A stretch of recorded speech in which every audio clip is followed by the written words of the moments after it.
What is hysteresis? Hysteresis is the dependence of the state of a system on its history. There are two main types of hysteresis, rate-dependent and rate-independent. In a rate-dependent system, there is a memory of recent inputs that fades with time. Rate-independent systems retain a permanent memory of certain input patterns. Hysteresis is used in a variety of applications.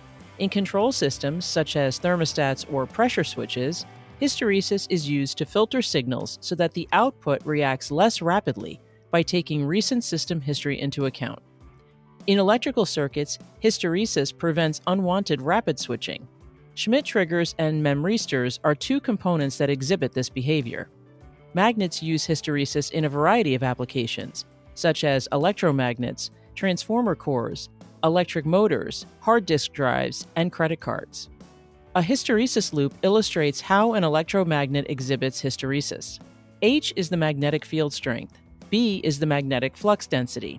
When the magnet reaches maximum magnetic flux density, it is referred to as saturation. Coercive force is the force used to reverse the direction of the current flowing to reduce residual flux density to zero. Remanence is the magnetization left behind after an external magnetic field is removed. The narrower the hysteresis loop, the less dissipated energy is lost, known as hysteresis loss.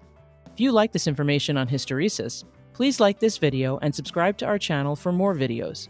For general information about Radwell, visit us on the web at radwell.com or connect with us on social media. Thanks for watching!